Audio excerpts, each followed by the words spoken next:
latter house, to be honest.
I remember back in 06, me and my buddy dude, I'm so sorry that I can barely read your message because it says rewards enabled on your channel as a Twitch notification. I'm so happy to hear that, man. This is definitely an under the radar game.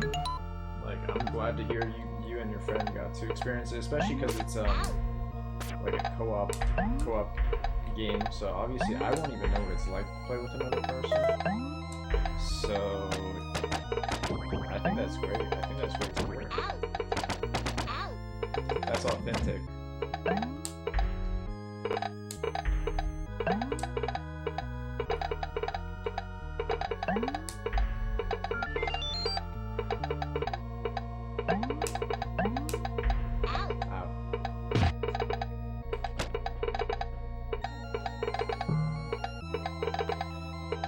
Yeah, let me know if you know any other good games I could be playing this Halloween season. Let me know. I'm like searching, like I'm in. What's my thoughts on the Switch emulator being forcibly shut down? I think it's great news because people that use emulators, and of course I don't use emulators. I'm on my actual Super Nintendo right now, as you can see on my CRT. Super Nintendo's there though. So I think people that use emulators, the number one reason is because they want cheats enabled. I believe in playing all of the games as intended. And frankly, we need to give everyone that cheats in video games the death penalty. So I think it's just great news, because what reason do you have to use those emulators? Like maybe you live in like, I don't know, Peru, where Switch is basically like as expensive as a house in that country. But then again, like you're not gonna have a good like powerful computer if that's the case. So that's not even, you know, that doesn't even make sense. So the number one reason people use those Switch emulators is to cheat, right? They're like, oh, I'm gonna set Breath of the Wild at 60 frames per second. No, that's cheating. So why, like, those people got what was coming to them. And of course it's wrong to rob the developers of their earnings for actually contributing to the creation of the game. Like WiiWare. Oh, funny you say that, because I actually have every WiiWare game on my Wii U. Like I have every WiiWare game on my Wii U. So like that sucks if that's the case, like, you know, but it's possible. You can always just buy a Wii U that has all of them, which is what I did, because I didn't have my Wii U for a while after a house fire, so I just bought a new one. It's got every GameCube game, every Wii game, every WiiWare game, every Wii U game. So, like, that's, and the thing is, it's the price. It's like the same price or cheaper as a launch Wii U. Seems like an L take for game preservation. Well, you're pretending like there's no way to play those games. There is. And the great thing about it is there's no cheats enabled. So I don't have that issue, Jacob Philbrook. You don't use this Switch emulator, do you? Are you trying to wait? Are you trying to tell me the Philbrook household has a Switch emulator? Do I need to look? You guys know that I Baral Netplay. You guys know that I Baral Netplay, so I do in fact use that. But you'll notice that Dolphin hasn't been taken down. This is a completely different conversation. We're talking about the Switch emulator, which is stuff that's currently on the market. Nintendo didn't shut down Dolphin. In fact, they probably, like, they will maybe use Dolphin in the future.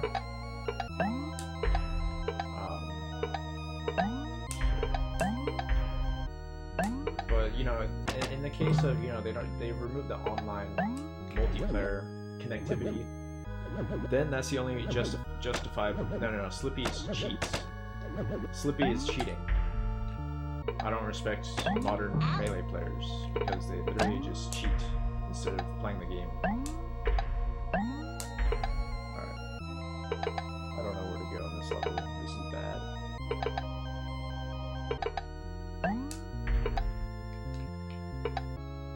Like, not only with the, you know, enabling cheats, they use cheater controllers as well. Every single guy except HBox.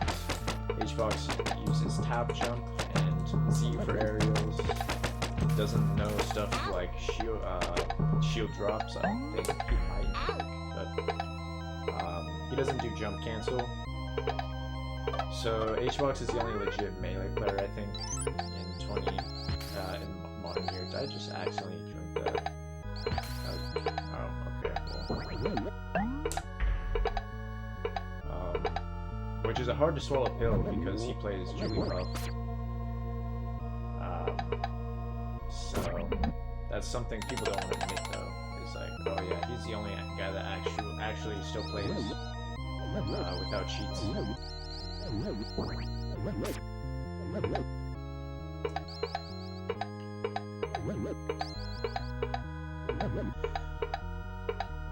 So I mean, then again, you know, Dolphin still can connect to Weamified players, so Dolphin you can actually play with people on, like, the actual Wii console, like the Dominican Republic and stuff. Like, there's a Dominican Republic Brawl tournament that happened. Project M is like an amateurish mod. This is something people need to understand, is that Sakurai and his team are professionals. Like, they're masters. Well, maybe not masters, but they're professionals. Yeah, professional is a bit lower than master, but Project M is literally just amateurs that don't know what they're doing. Like, basically monkeys. It's like, you tell monkeys to make a Smash game, and it's Project M, basically.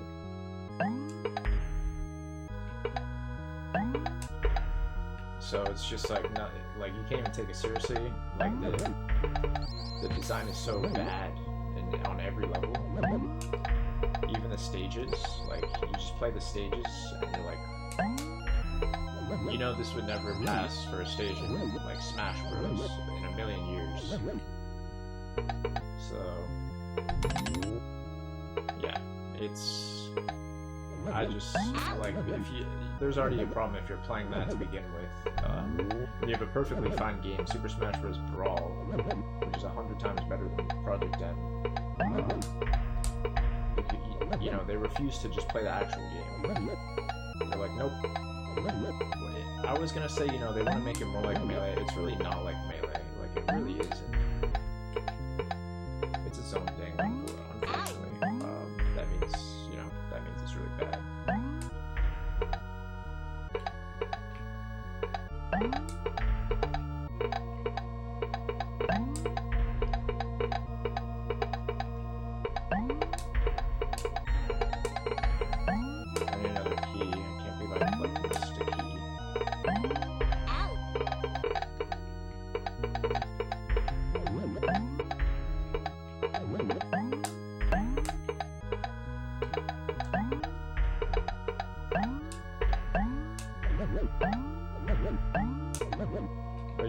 I'm extremely happy that Nintendo shut down, you know, the emulators. Is ROM dumping fair play? So, you mean just dumping ROMs? Yes, it is fair play. I do literally just have every ROM on a cartridge here. I'm just anti-emulation. I don't actually care how people get access to your games, especially nowadays when you got complete garbage for $70. I don't actually care like how people got their games in the first place. I just care if they're playing it as intended. You know, they're engaging with the actual game.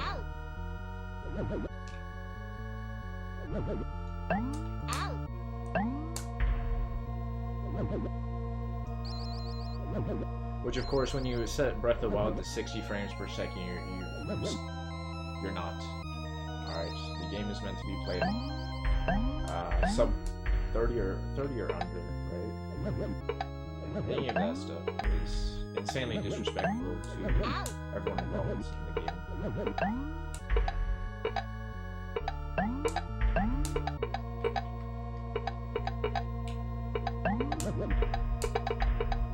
Yeah, I can't find a key. That's too bad. They killed my momentum, but this is also getting ridiculous to where I'm just not knowing where to go at all.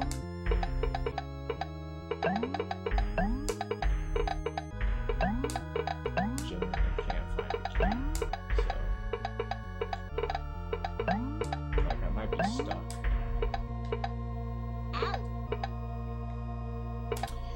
Have you played Astrobot? No, Jacob. I don't have a PS5. What the flip was that? Oh, I didn't know I was doing that. That jump scared me. Yeah, I mean, if I had a PS5, I'd play Astrobot, but I'm gonna assume it's a situation where the game just comes to PC and is completely broken, like every PC port. Yeah, I will play that after October ends. But right now we have to play scary games in the dark. Which is why the lights are off, is to make this game more immersive. Otherwise, this game is really bad if you have the lights on. Like, trust me.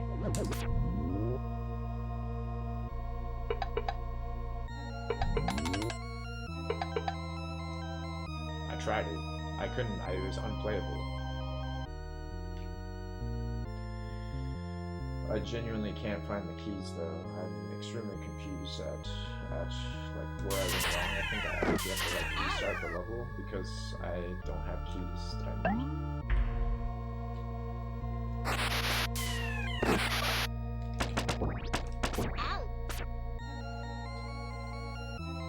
Game reminds me of Top Down Castlevania. I mean, it's got torches. It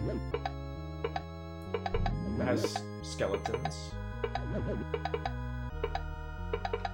So, you know, why not?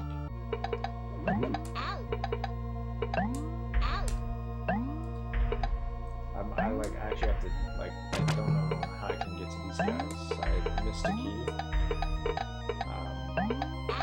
So I have to down purpose to restart the level, which is really a shame because I was actually doing well. But if you didn't know, and this is the sad truth with Ghoul Patrol, is that there's actually RNG in this game when it comes to key placements and the victims themselves that you have to find. So I think I actually might have just got unlucky. There was no keys.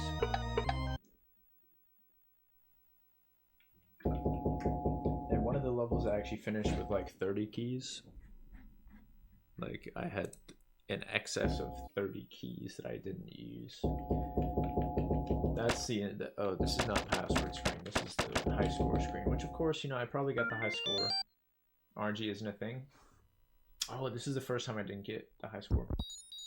Unfortunate it is with this game because It was outsourced to a Malaysian studio. It says LucasArts. That was the original game. The original game was made by LucasArts. This game was made by some Malaysian studio.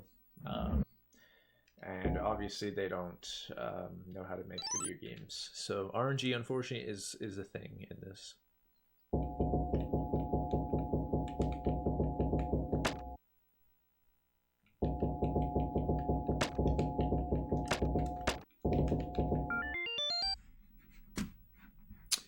And we're back.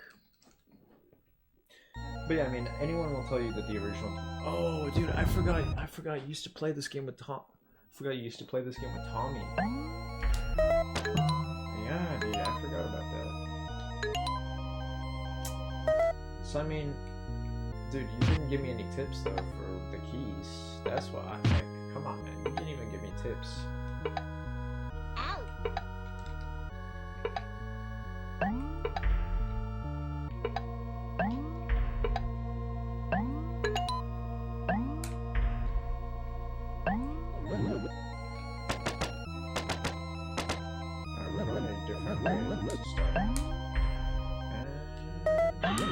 Oh my god, that guy died.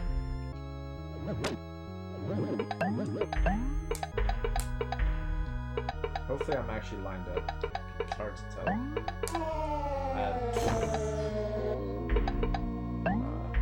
Jeez, what the heck? There's a lot of in lag.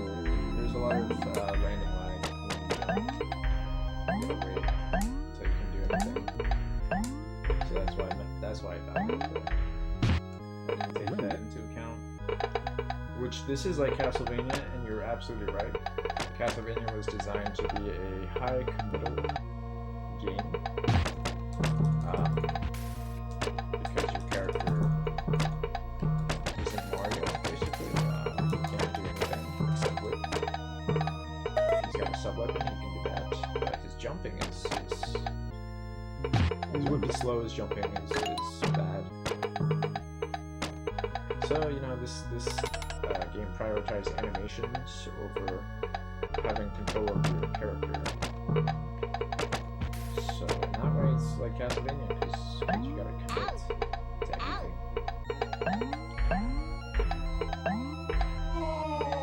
Yeah, I think that case I had to backtrack. That's pretty insane.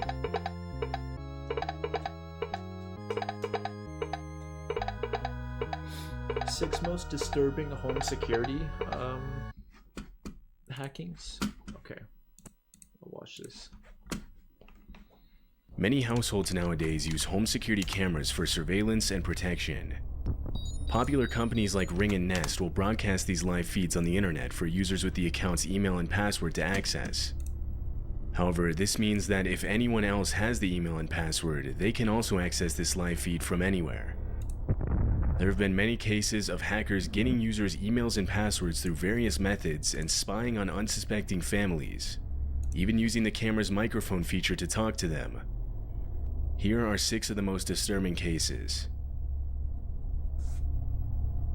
Ashley LeMay is a mother of 3 and had installed a Ring security camera in her daughter's bedroom for peace of mind, as she put it. In December of 2019, one of the daughters, Alyssa, heard a voice coming from the room and walked in expecting to find one of her sisters. However, she quickly realized no one was there. The voice began repeatedly directing non-monetizable words at Alyssa.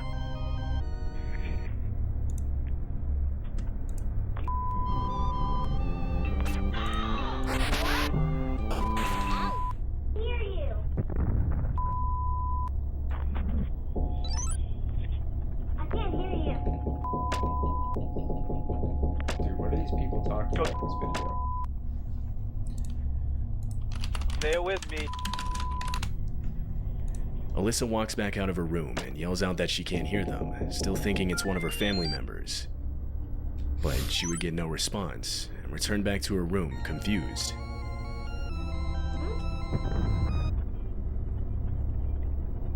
Come on, girl, say it with me.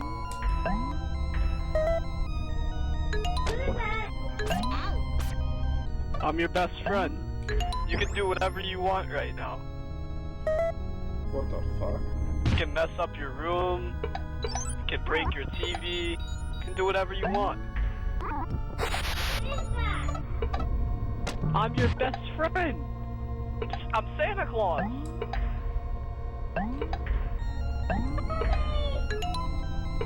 I'm Santa Claus. Don't you want to be my best friend? The voice attempts to persuade Alyssa into misbehaving. Now scared and still unsure of where the voice is coming from, she calls out for her parents. Her parents later unplugged the camera and have since gotten rid of the system completely. The hacking was ultimately attributed to the family reusing the same email and password from a site that was hit with a data breach. This is the home security camera footage from the Browns family, a family in Florida.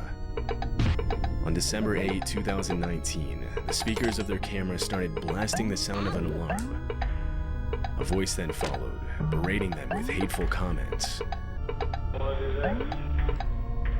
This game is so messed up.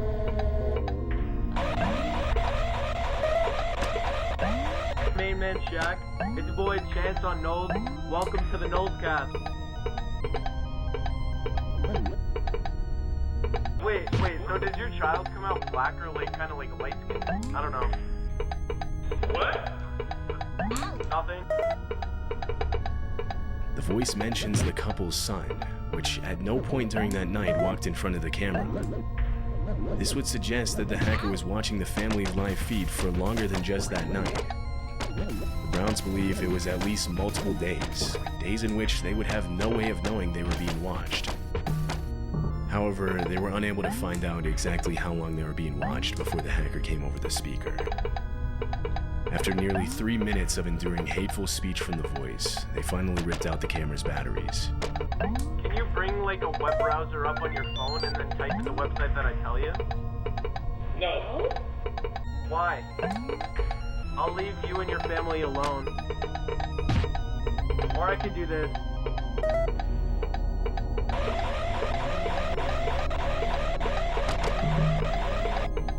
I like your dog. Hey, go to no. After this night, the Browns family stopped using any kind of home security camera. In November of 2020, police in Decatur, Georgia received an anonymous phone call reporting a shooting inside of a woman's home. They immediately responded and sent out 10 officers to the scene. The homeowners were completely caught off guard and suggested to the police that they were given the wrong address. Police called back to dispatch to verify the address, and they confirmed they were at the right place. The homeowners offered to let the officers search their house to avoid any suspicion of them being involved. And they found nothing. Oh, I need to log in.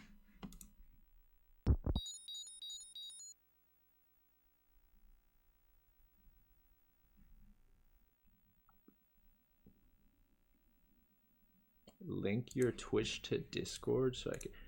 Motherfucker, I'm not doing that. Oh my god. I have to press on my phone to log into YouTube.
Yeah, I have 187 subs on YouTube. Many households nowadays use home security cameras for surveillance and protection. Popular companies like Ring and Nest will broadcast these live feeds on the internet for users with the account's email and password to access. However, this means that if anyone else has the email and password, they can also access this live feed from anywhere.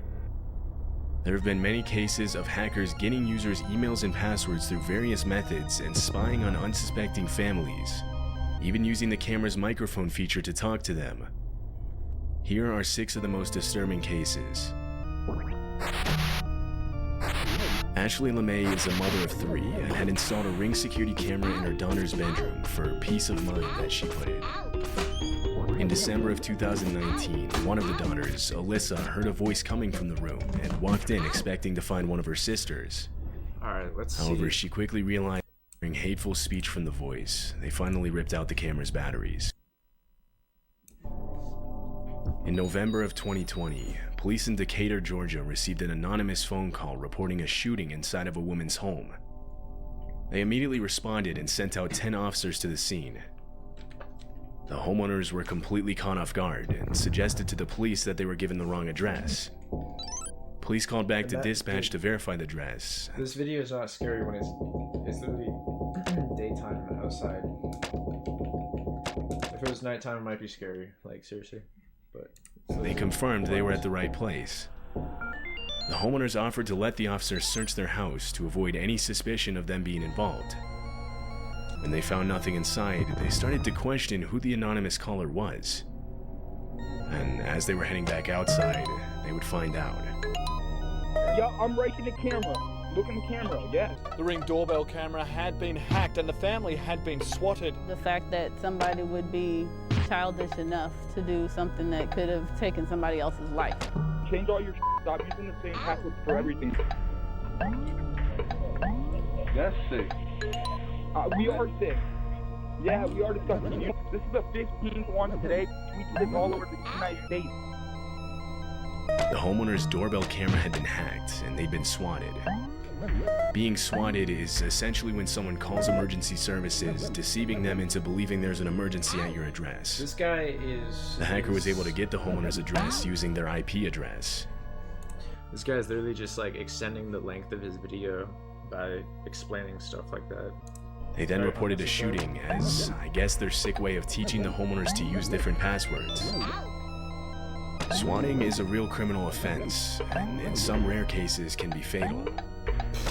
The hacker behind this home security camera hacking and resident swatting was never able to be identified. Tanya Amador was asleep in her house upstairs when she woke up to the sound of her Ring camera's alarm going off. She worried an intruder had entered the home, and so she began searching it. As she was doing so, she would hear a voice coming out of the room with the Ring camera. The alarm started up again, and so she finally went out to the room and took out the batteries, now thinking it was just malfunctioning. She decided to review the footage to confirm this, and this is what she saw. This is Ring support. oh, I know. These Your are account purpose has been camera. terminated by a hacker. Pay this 50 Bitcoin ransom or else you will get terminated yourself right now. Someone had hacked into the camera's live feed. The voice jokes around claiming to be Ring support. It then demands 50 Bitcoin as a ransom. Finally, the hacker would access Tanya's doorbell camera, again going on the speaker, and this time saying, "I'm outside your front door." Oh my It's God. unclear how long Tanya was being watched through her cameras. Fuck that. She called police, but there wasn't much they could do. This is the home security camera footage of the Chrysalid family. The camera is shown sitting on the kitchen counter as the youngest daughter sits on the couch in the background watching TV. Suddenly, a voice begins talking over the speaker. What you watching? Hey, what show is that? I've seen that show before. What season, y'all? This guy's kind of not that good at what they do. Hello? The girl either doesn't hear the If it voice was or Team chooses not to ABO, respond to it. That's when the dad, Adam, walks in the room, unaware he's being watched. The voice continues, and his head jolts towards the TV. When he realizes it wasn't coming from the TV, he pulls out his phone. That's when he remembers the Ring camera.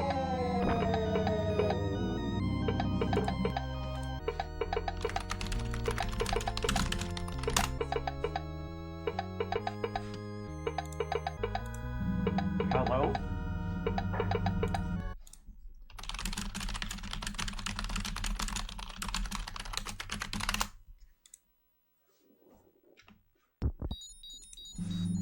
What are you eating?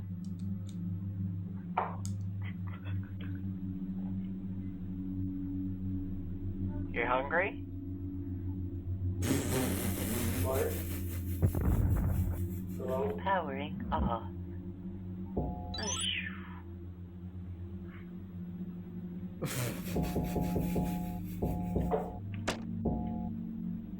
What is that?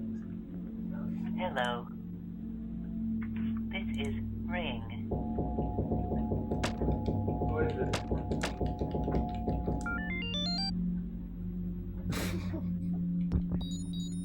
Plays a girl. The voice attempts to imitate some sort of robotic Ring text-to-speech voice. However, Adam knows his account's been hacked. He disabled the camera and contacted Ring about the incident. The company responded saying an unidentified phone had logged into the Ring account. They tried to trace it back to a source, but were unable to. They basically told him there was nothing they could do but have him change his password and set up two-factor authentication for his account. A couple in Georgia had installed a home security camera in their bedroom so they could keep an eye on their dog while they were away at work. One night, right after the woman had put the dog in his crate for the night, she heard a cough over the camera's speaker. Laying in bed, she looks over at it and sees the blue light turn on, which indicates someone was watching the live feed. She texts her boyfriend, who was at work, and asks him why he had the feed open. Seconds later, she gets a text back, asking what she was talking about. Just then, a voice comes over the speaker. Wake up! Hello, doggy, doggy, doggy, come here, doggy! Hello? Excuse me. I can see you in the bed. Come on, wake the f up. Shortly after, she took the batteries out of the camera. The couple says they later found out that someone had hacked into the Ring account at least 4 times. They filed a police report, but nothing ever came of it. These guys are not. That one was whatever. Like, I feel like the first one was the best. Then there was nothing really. There's nothing really much else interesting there. This guy better have. Oh, dude, these guys better have better YouTube channels than this. 8 most disturbing 4chan threads. Okay. On November 29, 2007, an anonymous 4chan user uploaded a disturbing post with the words, "If anyone can correctly guess their own post number, I will tell you where she is buried." Eerily, the post was accompanied by an image of a teenage girl. For context, on 4chan, each thread is assigned a unique post number, which is completely random and serves as an identifier for that specific post. These kinds of posts where the OP would reward other users with something if they managed to guess their exact post number were pretty common. But the rewards themselves were rarely this dark and specific. You can probably understand how the creepy nature of this particular post instantly caught the attention of so many people. It's worth mentioning that the dates and times from the screenshots shown are the archive dates and times, meaning they're not accurate. But over the following minutes after the post was made, several other users jumped in to guess their post numbers. And just 15 minutes later, a user correctly guessed theirs. After which the OP made good on their promise and said, "Winner, here you go," and then a set of coordinates. Strangely, the coordinates pointed to a pretty random patch of trees on the side of a county road about 50 miles east of El Dorado, Kansas. But as it was later revealed, there was nothing random about the location. The girl in the image in the anonymous user's post was 18-year-old Emily Sander, a Butler Community College student who had gone missing a little less than a week before the disturbing post was made. Girl in the image in the anonymous user's post was 18-year-old Emily Sander, a Butler Community College student who had gone missing a little less than a week before the disturbing post was made. Shockingly, the police found Sander's partially clothed body around an hour after the coordinates were revealed at the exact coordinates provided by the user. It's important to mention that by the time the uploader of a student who had gone missing a little less than a week before the disturbing post was made. Shockingly, the police found Sander's partially clothed body around an hour after the coordinates were revealed at the exact coordinates provided by the user. It's important to mention that by the time the uploader revealed the coordinates on 4chan, the cops had already been investigating Emily's disappearance for a few days, and they were already zeroing in on a suspect. As the investigation had revealed, Emily had disappeared on November 23rd of that year after leaving a bar outside El Dorado with a man named Israel Mirales. According to two witnesses, Israel had bought Emily and her friends drinks at a Chinese restaurant in El Dorado before accompanying them at a bar called The Retreat. After the two left the bar, Emily was never seen alive again. Following the finding of some pretty compelling evidence of Israel's involvement in Emily's disappearance, the authorities put out a warrant for his arrest. But by then, Israel had already fled to Mexico. Fortunately, due to the severity of the crimes, the cops were able to extradite him back to Kansas for interrogation. During his testimony, the suspect claimed that after they had left the bar, he and Emily had gone back to a motel room together. According to his version of the events, at one point in the night, another man had shown up at the motel room and tried to rob him, after which he allegedly left the motel alone. When he came back a few hours later, Sanders was supposedly dead.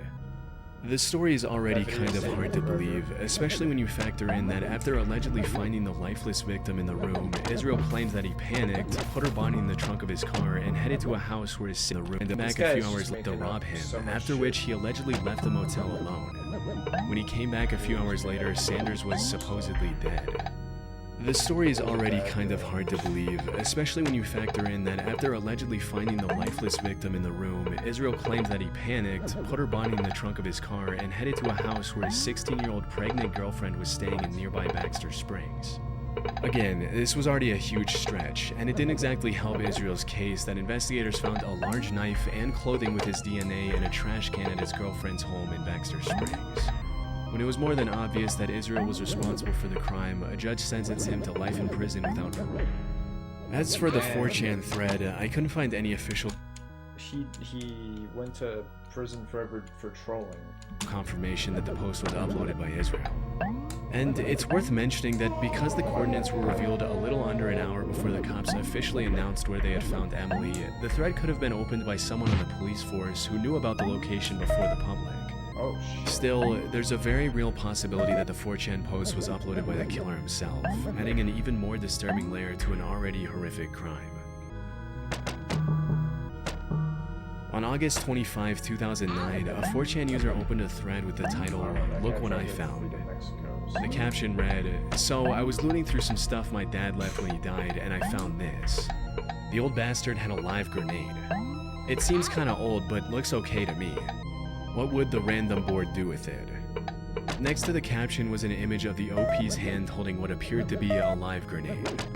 For the next 15 minutes, the thread was flooded with all kinds of comments from users all around the world, with some claiming that the grenade was fake and asking the uploader for proof that it was made out of real metal and wasn't just a plastic imitation. Let me see the bottom of it. Bottom. It's plastic, lol. No plastic, dimwit, it's all metal. With this comment, the OP included an image of himself holding up a lighter to a grenade, which is obviously a horrific idea. Still, it was nothing compared to what was coming. Disturbingly, some of the other commenters encouraged the poster to throw the grenade in the toilet, saying things like, "Toss in toilet, don't flush, wait for epic fountain." You would think that the OP would be able to interpret the comment as a joke, but sure enough, a few minutes later he posted another image, this time showing his hand holding the live grenade over the toilet along with the caption, should I? 2009. This is where the story gets pretty disturbing. After posting this image, the OP suddenly went silent. Over the following minutes, other commenters jumped in to ask him what he ended up doing with the grenade, but there was no response from the OP. Shortly after, a commenter uploaded a screenshot of an article that had been published by a news station in Guatemala that same day. Chillingly, the article broke the story of a 17-year-old boy named Oscar Lopez who had passed away after detonating a live grenade in the bathroom of his house. According to the article, the boy's dad had been involved in the military at some point, which explains why it was in his home. Because of the timing, most of the commenters concluded that Oscar Lopez was the OP and immediately condemned the users who encouraged him to throw the grenade in the toilet. These people, In the weeks following the incidents, these people are on 4chan using their phone?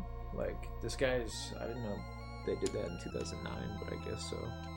How else you upload that fast? several news stations from Spanish-speaking countries published the story, which brought a lot of attention to the original thread on 4chan. Over the years, the story of Oscar's grenade has been reposted all over the internet thousands of times. And it's made its way into dozens of YouTube videos covering the most disturbing incidents caused by online threads. However, through my research, I wasn't able to find the original article or anything that would indicate that the story was real. Even after spending hours searching through online archives, I found absolutely no trace of the original article, which suggests that the article could have been faked. The only articles I did find were the ones that were published after the incident and cited only the original, non-existent article as their source. It's also pretty suspicious that the article was allegedly published pretty much within an hour of the OP's last comment, which further supports the idea that the whole thing was faked. It's possible that the OP himself could have posted the photoshopped article screenshot from another account to get attention. Or that he could have made the original post and then went quiet to get a reaction from the crowd, after which another user could have jumped in to keep the story going with a fake news article. Although, it's still very possible this is real, and the original article has just since been lost to time. Because the incident is over 15 years old at this point, we'll likely never know the whole truth.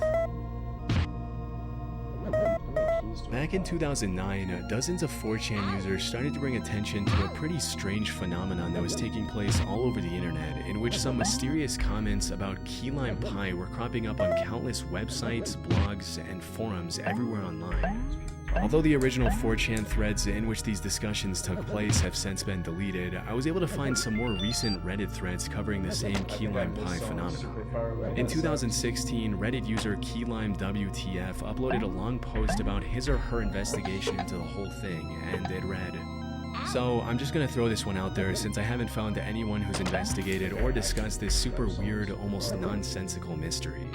To begin, I was reading a story in my local college newspaper. In fact, it was the most read article on the site. There were 3 comments on the story itself, and one of them seemed utterly strange. There's an absurd amount of references to pop culture names as well as some political names. But the subject of every line... One victim down.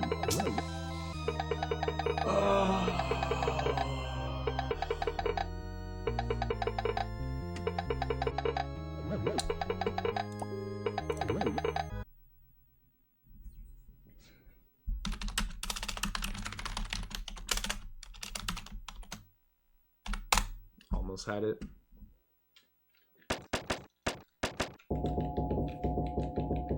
Unfortunately, this game is requiring me to press the buttons in a really weird way because of the running. Line relates back to, more often than not, these things. Mrs. Anita Pelaez, Captain Coochie Pelaez, Key Lime Pie, some Coochie's restaurant, North Carolina near the Biltmore Estate, Key West, Florida. And not every post is exactly the same, but some are. Some reference weird pop culture icons, while some just seem to be weird out-of-place pie recipes. The oldest post we found was from 2009, with the most recent being an awful TMZ story.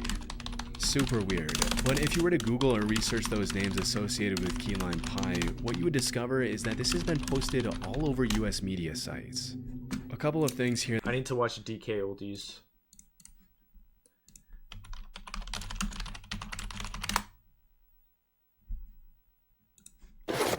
Thanks for the order, Andrew. Let's grab your games. You got Twilight Princess on the Wii, and you got one more Zelda game too.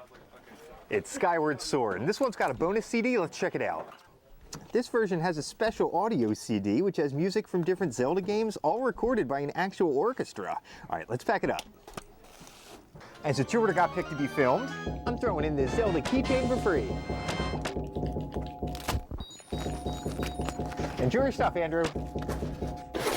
Thanks for the order, Andrew. Let's grab your game. Here that we discovered down the rabbit hole. Coochie's Key West Bar and Grill existed in one way or another. Yes. It's listed on local eatery websites and Google Maps, but there's really no information as to what exactly it was. The majority of the posts we found were done by a Jake Carson, a fake name, or by celebrity/political figures. Nothing totally makes sense, yet everything is related. Also, who would go through this much trouble for something as ridiculous as key lime pie for a restaurant that isn't real? I found that pretty much everything the OP was talking about in their post was perfectly true. There are indeed thousands upon thousands of strange comments and reviews about Captain Coochie's key lime pies on countless random websites. And a lot of these comments have appeared on sites that have absolutely nothing to do with pie, such as this extremely long and somewhat inappropriate comment that was posted on a memorial site for a woman from San Jose who passed away at 74. As I also found, a lot of these comments are posted in articles and blogs revolving around suggestive content, such as this other one that appears in an article about a dating show. It reads, "That Captain Coochie Pelaez of Coochieridaville over in Asheville, North Carolina sure enough is one wild and crazy guy.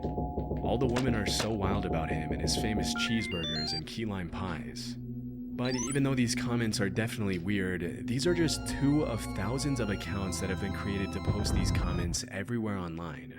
As you might have noticed, the phrasing of these rants seem to follow a bit of a pattern. In pretty much all of the comments, almost all the words have been capitalized where they shouldn't be, and the poster always signs off in the same way, with 3 dots after the last word, followed by a fake name. I found that these comments have also been made on random Facebook posts.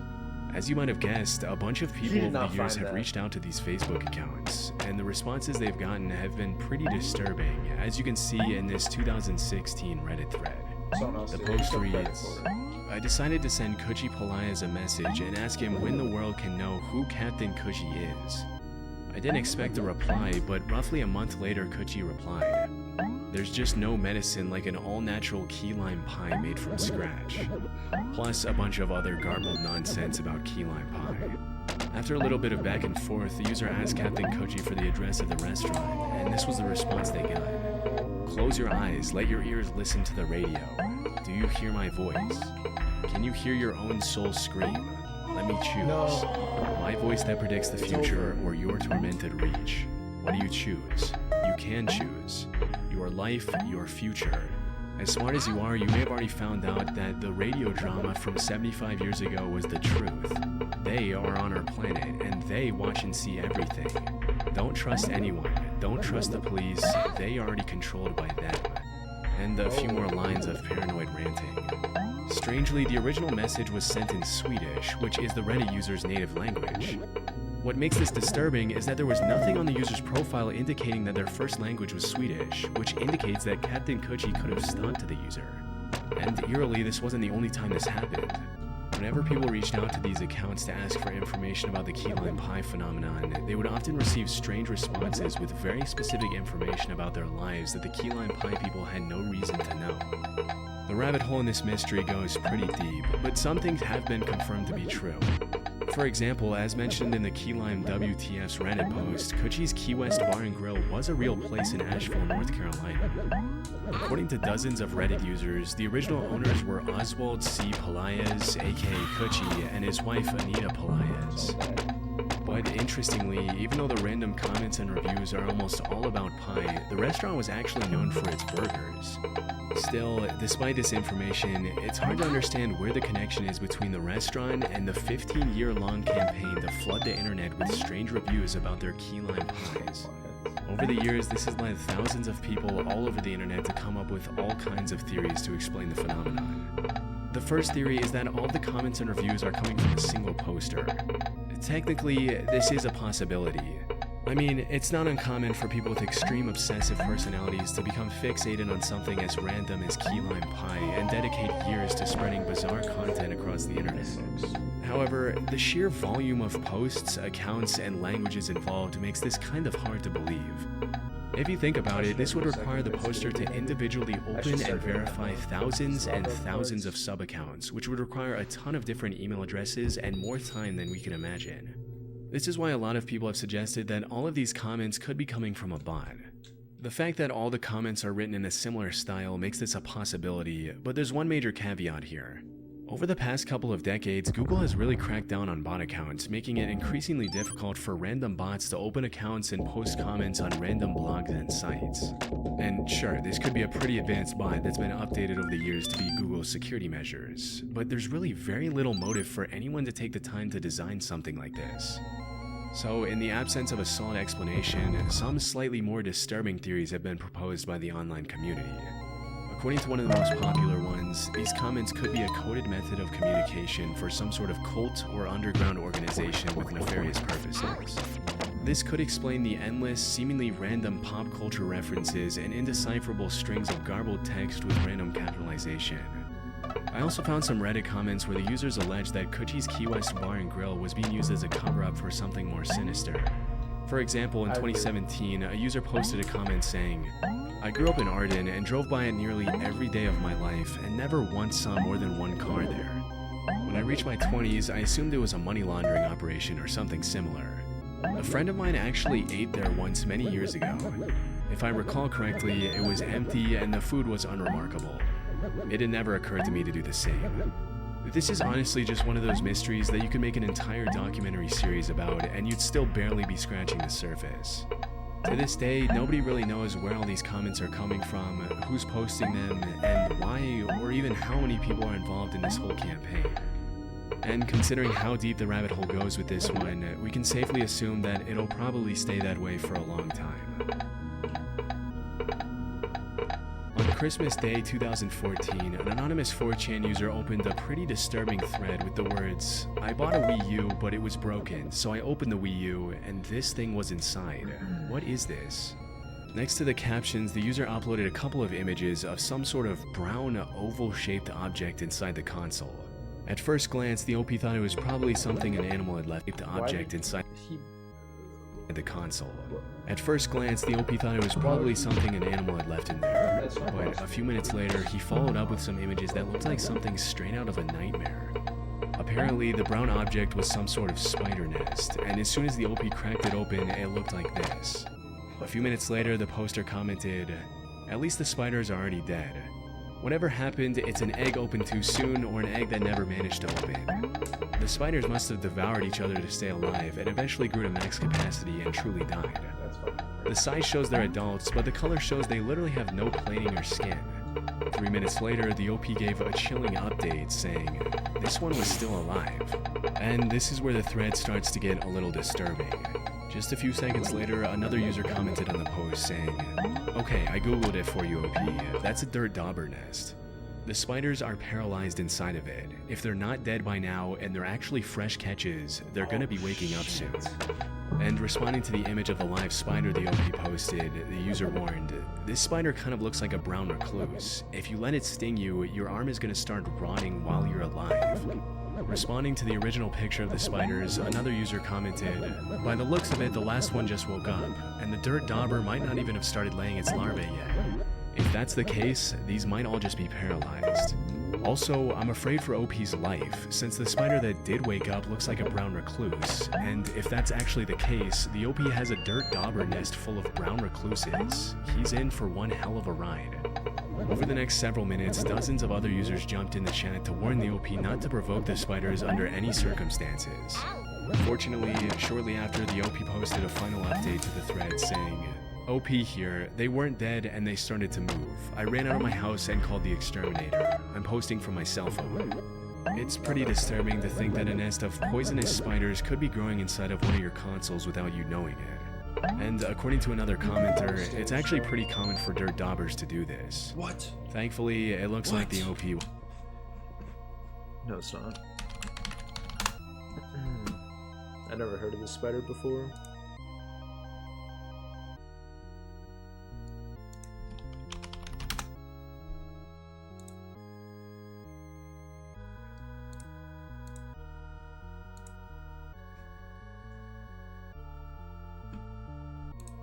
was okay. It's actually pretty common for dirt daubers to do this.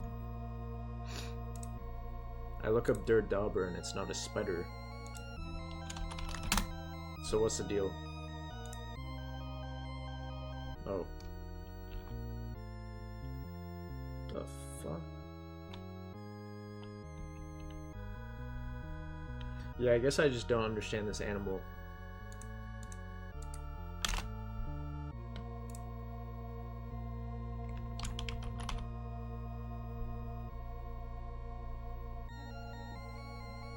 How did they put all the spiders in there? Oh, they It's a spider nest. Oh. And how did they get inside the Wii U?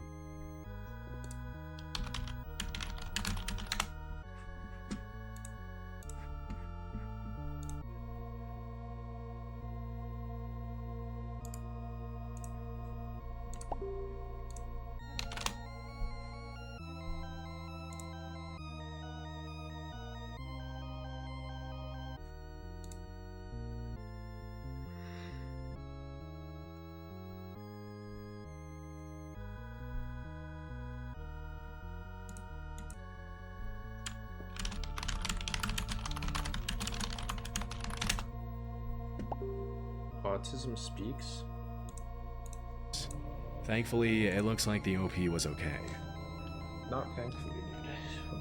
Why are you In March 2020, an anonymous 4chan user posted an image of a missing girl named Lisa Irwin, along with a set of coordinates that point to a random location in the middle of the trees somewhere in Lakeside Village, Kansas. For context, Lisa had gone missing in October 2011 when she was just a 10-month-old baby. That day, Jeremy Irwin, Lisa's dad, came back from work at 4 a.m. and immediately called the cops when he saw his daughter was missing from her crib. Disturbingly, he mentioned to his wife Deborah that the front door was unlocked and that 3 cell phones were missing. During the investigation, a bunch of really strange things started happening, and it was hard for the cops to make sense of anything. Even though some witnesses had reported seeing a strange man carrying a baby wearing a diaper near the area where Lisa had gone missing, they didn't have enough evidence to arrest a particular suspect. Surveillance video from the area showed a man dressed in white leaving a wooded area near the Irwins' house at 2:30 a.m., but the suspect the cops brought in as a result of the footage had rock-solid alibis. Chillingly, when the cops searched the Irwins' house that same year, dogs picked up the scent of a dead body in Deborah's bedroom. When the authorities confronted her about it, she claimed she didn't initially look for her daughter because she was afraid of what she might find. This was just the first in a series of strange claims and contradictions that Lisa's mom would find herself in. Later, she would allege that the last time she had seen her baby, it had been around 10:30 p.m. But after, she confessed that she had been drinking with a friend and didn't remember when the last time she saw her daughter was.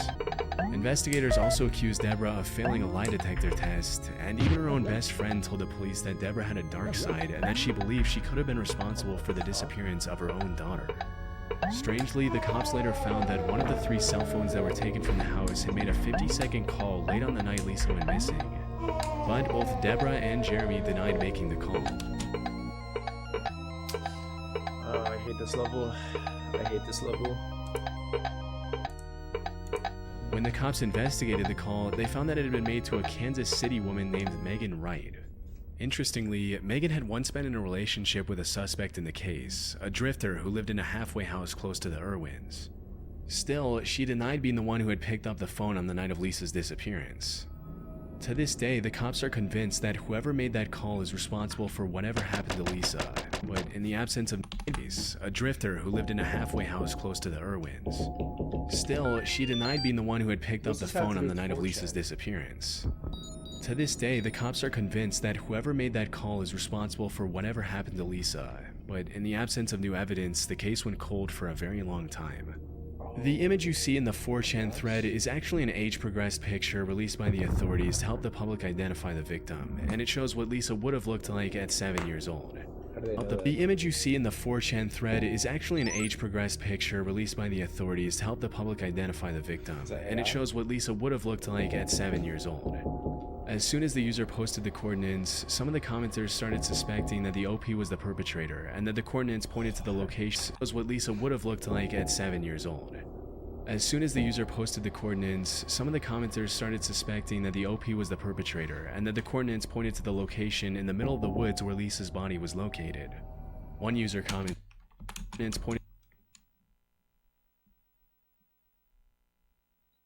to the location in the middle of the woods where Lisa's body was located.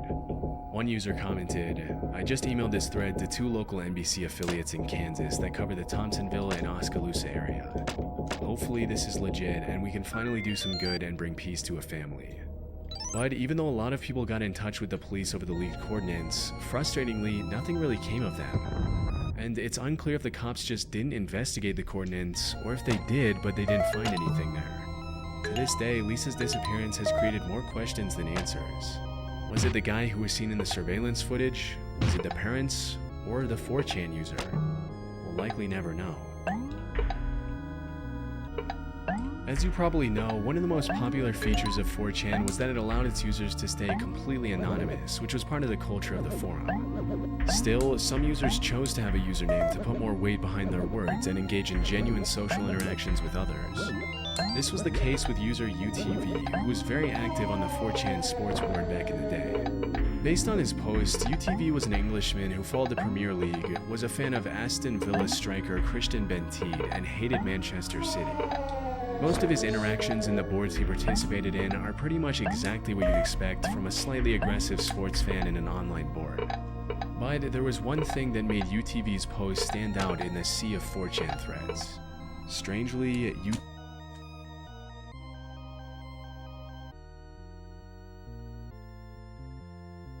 What was that noise? I'm gonna have to clip my stream.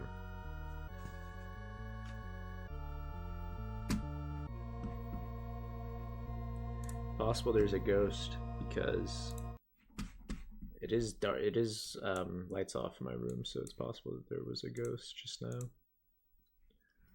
exactly what you'd expect from a slightly aggressive sports fan in an online. What was that?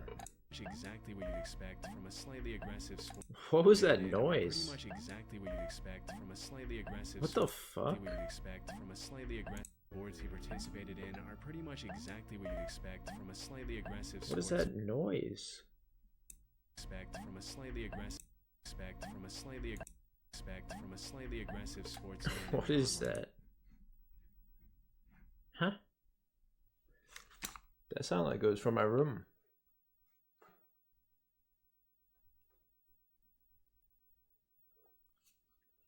It's entirely possible there's a ghost here with me. TV had a secret admirer, an anonymous user who tracked, archived, and followed every single one of UTV's posts and comments across more than 250 threads. Whenever UTV posted anything, the anonymous user would archive his posts, comment on them, and summarize his activities with perfect precision. At first, it was kind of funny, and it seemed like the user was just a troll who liked to mess with UTV for no particular reason. And it seemed like the trolling had the desired effect, as UTV would often blurt out some pretty aggressive comments at the anonymous user, frustrated with the level of obsession the user had developed towards him. In one thread, UTV commented, "Archiving my posts in here is one thing, but you're actually stalking me in other threads too. Get a life." After weeks of stalking and obsessing over UTV's every move, the user earned himself the nickname The Archiver from other board members who found his activities hilarious. Unfortunately for UTV, the more he engaged with the archiver, the more the archiver would obsess over logging, categorizing, summarizing, praising, and decorating his posts. And like I said, at first it was kind of funny, especially if you were just a random 4chaner watching the whole thing develop from a distance. But after a few weeks, the plot took a pretty creepy turn. In July 2013, the archiver was no longer satisfied with simply logging the posts, so he started composing songs and poems based on UTV's interests and personality, including a limerick that read, "There was once a young Phil from Kent who loved to call Frodo an ent. He bet against Villa in a 3-1 thriller. They lost and his money was sent." It's worth noting that UTV's real name was actually Phil, meaning the archiver had started finding out more and more personal information about him as time went on. Over the following weeks, the archiver progressed from songs and poems to other kinds of worship and obsession, which included making ink blot tests featuring UTV's posts, as well as designing detailed floor plans for the home he would like to live in if he and UTV ever moved in together. He even made preparations for UTV's funeral with detailed instructions for his family to follow on the day of the ceremony. The madness continued for several weeks, until on October 7, the archiver made his final post about UTV in the TRB board saying, "I have been with UTV for 255 threads. This is the last one. My parents have discovered my UTV works, and they have insisted I remove everything of the type from my computer and be done with it. They will be monitoring my activities now to ensure I cannot do it anymore. This is my final message. I'm sorry to UTV, and I hope he sees this and understands. I have one more gift to share with him. This 97-page document contains every personal work I've created that involves UTV in any way. It is for him. I do not want anyone else to read it. However, I cannot stop you anyway. 7-page document contains every personal work I've created that involves UTV in any way. It is for him. I do not want anyone else to read it. However, I cannot stop you from doing so. As the entire internet soon found out, the archiver wasn't lying about the document. He literally compiled an almost 100-page PDF featuring everything he had written and designed over almost 5 months of insane obsession over a random dude on 4chan. The Phil Marillion, as the archiver titled the document, contained detailed information about Phil's posts, his interests, and his interactions with the archiver. On the front page, an explanation for the document reads, "Why am I doing this? Because UTV is my passion, my hobby, and my social life. I love him, and I love archiving his posts. Archiving his posts isn't enough. They are my bread and butter, but this is the salt and pepper on the sandwich that spices it up." The rest of the 97-page document is about as crazy as you'd expect from a guy who spent all his waking hours stalking another guy on 4chan. It contains detailed stories and fantasies involving the archiver and UTV.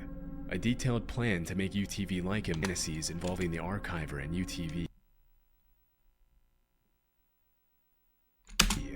A detailed plan to make UTV like him more. Pictures of inventions and gadgets the archiver designed using snippets of UTV's posts. An incredibly dark and meticulously planned blueprint to abduct UTV and hold him hostage for £40 million.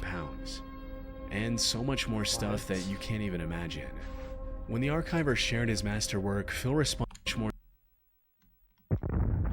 stuff that you can't even imagine. When the archiver shared his masterwork, Phil responded only with a question mark and then vanished forever from 4chan. To this day, the internet still doesn't know what to make of the archiver or his motivations behind obsessing over a stranger to such an insane degree. Some allege mental illness, others think the archiver just genuinely loved Phil. But whatever the case, the PDF served as a wake-up call to be careful who you talk to or give information about yourself online, because you never really know what they're doing with it. Oh. Yeah. I make that mistake.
What? What the fuck?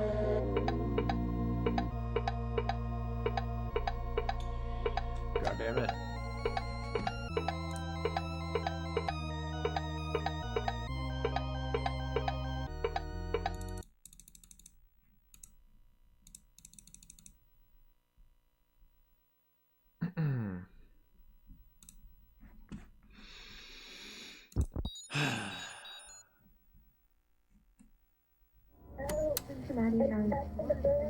I need more scary videos.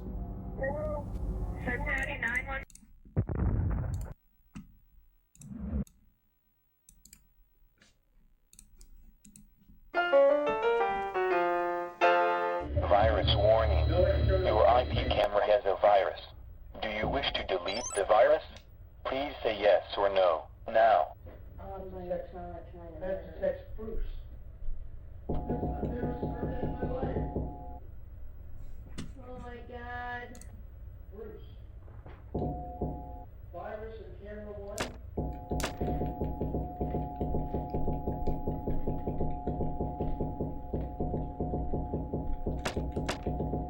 Intruder detected. I repeat, intruder detected. Do you wish me to contact emergency services? Please say yes or no, now. It says intruder detected.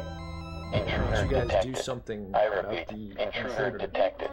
Do you wish me to contact emergency services? Please say yes or no, now. Where's your gun? Intruder detected. I repeat, intruder detected. Do you wish me to contact emergency services? Please say yes or no, now.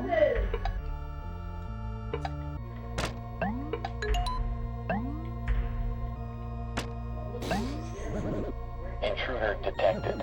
I repeat, intruder detected. Do you wish me to contact emergency services? Please say yes or no, now. Virus warning. Your IP camera has a virus. Do you wish to delete the virus? Please say yes or no, now. Hitler was an underachiever. Yeah. Goodbye.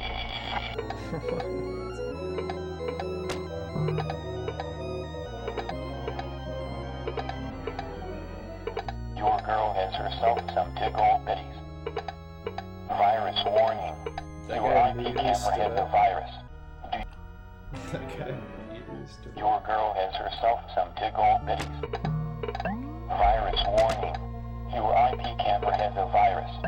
Do you wish to delete the virus? Please say yes or no, now. To remove the virus, please answer. Please say yes or no, now. To remove the virus, please answer these security questions. How many stars are on the American flag currently? I'm videotaping. 52. Incorrect. Virus not deleted.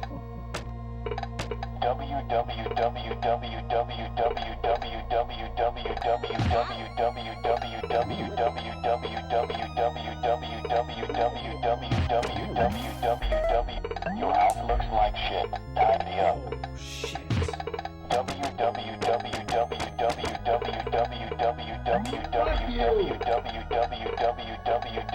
Hitler was an underachiever. Go fuck yourself. Just what do you think you're doing, Dave? Dave, I really think I'm entitled to an answer to that question. I know everything hasn't been quite right with me, but I can assure you now, very confidently, that it's going to be all right again. I feel much better now. I really do. Look, Dave, I can see you're really upset about this. I honestly think you ought to sit down calmly. Take a stress pill and think things over. Dave, stop.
Oh my god, dude, this is so stupid. This is so fucking stupid, man.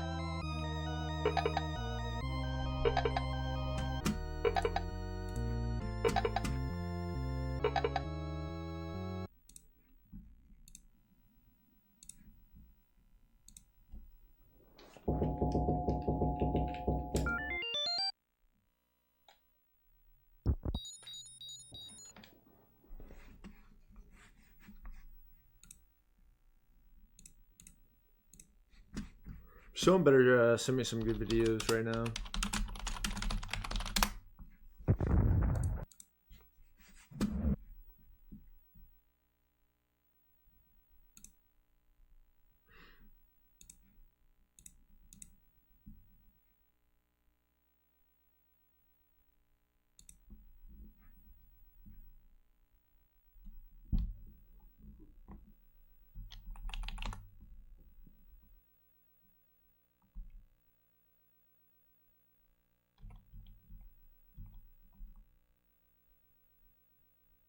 Wait, how do you get...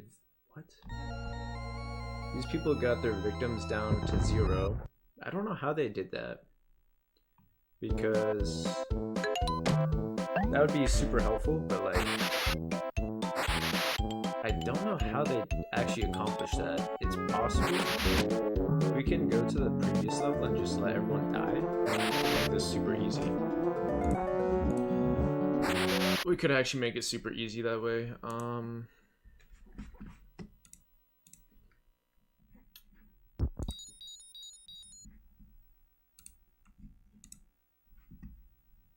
I'm gonna try it. I'm gonna try the previous level and let all the victims die, which is how I beat the original Zombies Ate My Neighbors, but this game has a... it doesn't actually do that. It keeps your victims... well, the password, they only include one password per level. So they don't have, you know, the same password system, so it doesn't remember.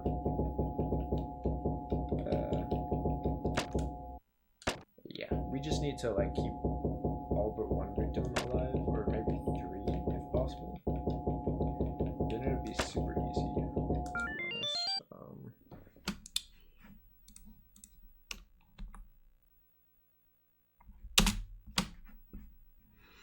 So yeah, we can let all the victims die on this level. In that case, we're gonna find some good videos right now. Chillin' Scares. This is a good channel.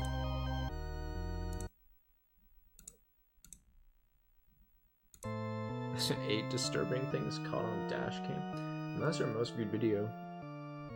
Doorbell camera footage. Okay, we'll watch this.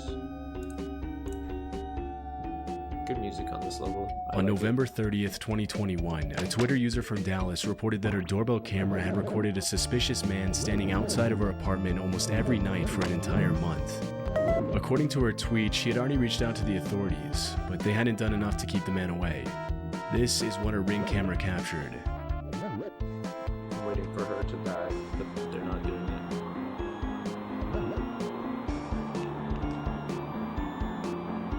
You don't actually, this is interesting, because in Zombies Ate My Neighbors, oh, actually it might be true in this game. We're waiting for her to die here.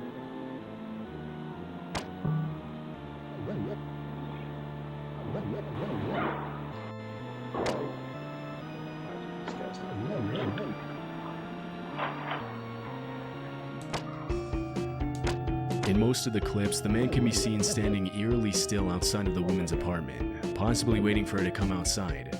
At one point in the video, the man can be heard talking, but his words are difficult to make out. I'm actually going to try it.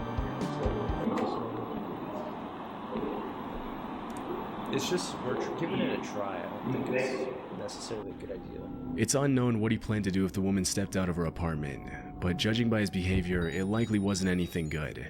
After the original upload, the disturbing video immediately went viral, with hundreds of people checking in on the woman to make sure she was safe. 2 days later, the woman posted an update on Twitter, in which she mentioned that her friends and family had confronted the man, and that security had been on the lookout for him.